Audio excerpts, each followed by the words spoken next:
Sahabat tafakur, salah satu permainan yang begitu digandrungi oleh anak-anak pada saat bulan Ramadan tiba adalah permainan ular tangga. Kenyataan tersebut memunculkan satu pertanyaan. Mengapa permainan ular tangga, monopoli, dan lain sebagainya hanya ramai dimainkan anak-anak pada saat bulan Ramadan datang? Jangan-jangan permainan ular tangga itu ramai dimainkan anak-anak pada saat bulan Ramadan sebagai kritik terhadap perilaku sebagian masyarakat Muslim dalam menyikapi bulan Ramadan. Artinya, jangan-jangan sebagian umat Islam dalam melaksanakan ibadah Ramadan itu bagaikan permainan ular tangga. Sebagaimana kita maklumi bersama, saat seseorang bermain ular tangga, pada awal permainan kita selalu ingin naik tangga. Karenanya, pada awal kocokan kita sangat ingin mendapatkan angka 3. Ketika mendapatkan angka 3, kita akan naik ke atas genting yang di sana ada layang-layang. Setelah dari atas genting itu, kita pun merindukan angka 2. Karena ketika mendapatkan angka 2, kita akan naik menjadi astronot sampai ke bulan. Setelah itu, kita merindukan angka 4. Karena dengan angka 4 itu, kita akan naik posisi melalui tangga menuju seekor ayam yang sedang mengeram. Sayang, perjalanan dari angka 90 menuju 100 itu seringkali tidak mulus. Banyak pemain ular tangga yang masuk pada jebakan sehingga ia harus turun ke bawah. Dari ular yang terpendek, ular yang memakan babi, ular yang memakan kambing, sampai ada juga ular yang begitu meluncur deras menuju angsa.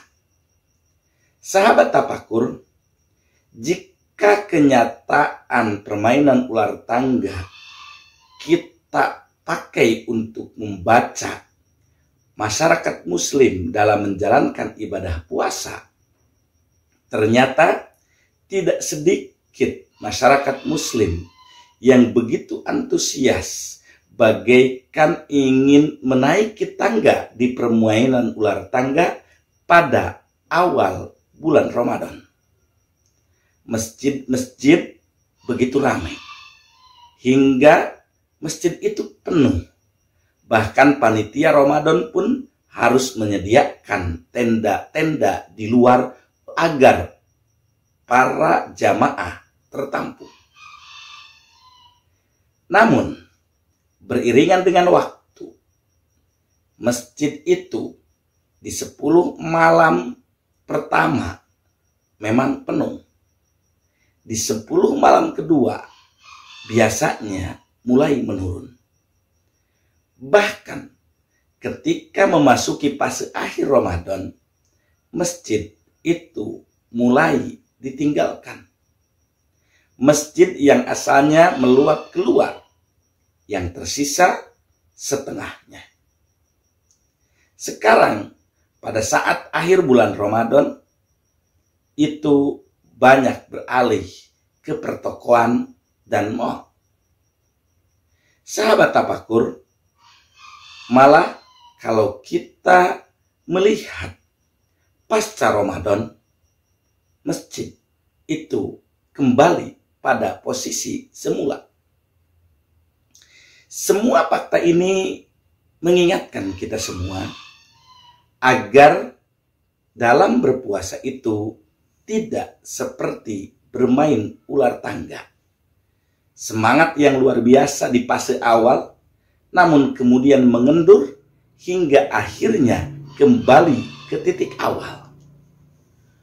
Oleh sebab itu, hal yang perlu kita lakukan agar puasa yang kita jalani sesuai dengan target, tidak mengalami penurunan yang drastis, maka dalam melaksanakan ibadah Ramadan itu perlu rencana, juga harus didesain secara tadrij, secara bertahap. Orang yang mungkin pada saat sebelum Ramadan datang, ia jarang membaca Al-Quran, maka pada fase Ramadan awal ini, ia tidak sekaligus menghatamkan Al-Quran 7 hari sekali misalnya. Tetapi secara bertahap, yang tidak biasa membaca Al-Quran, biasakanlah sejak Ramadan dengan mengikuti ruku atau rub'u. Kalau orang yang sudah terbiasa dengan rub'u, maka pada Ramadan kali ini kita tingkatkan menjadi hijab. Orang yang sudah terbiasa dengan 1 hijab, taikkan menjadi 1 hari 1 juz. Orang yang sudah terbiasa 1 hari 1 juz, taikkan menjadi 1 hari 1 manjil. Karenanya dengan pola tadrij ini, secara bertahap ini, kemungkinan besar asar dari perilaku itu akan tetap bertahan ketika bulan Ramadan meninggalkan kita. Sahabat tafakur, sebagai ilustrasi, jika ada seseorang yang hidup di kampung sana, kemudian ia tidak terbiasa menaiki mobil, tiap hari ke sana kemari berjalan kaki. Tiba-tiba, suatu waktu ia harus naik mobil mewah. Walaupun secara kasat mata, naik mobil mewah itu sangat luar biasa dan sangat mengasihkan bagi orang yang sudah terbiasa. Bagi orang kampung itu bisa jadi menjadi penderitaan. Karena ia tiba-tiba naik masuk ke dalam mobil mewah. Tidak bertahap. Tidak dari motor, mobil biasa, mobil yang agak bagus, sampai akhirnya ia menaiki mobil mewah. Nah, disinilah dalam konteks bulan Ramadan ini, kita perlu persiapan, kita perlu perencanaan, kita perlu memiliki target, dan kita pun harus memiliki program yang secara tadrij. Dengan itu semua, insya Allah Ramadan itu akan memberi asar pada perilaku hidup kita pasca Ramadan. Setiap orang tentu programnya berbeda-beda, karena situasi dan kondisi dirinya berbeda-beda. Buatlah program, rencanakan program agar apa yang menjadi cita-cita ideal la'allakum tattaqun bisa tercapai.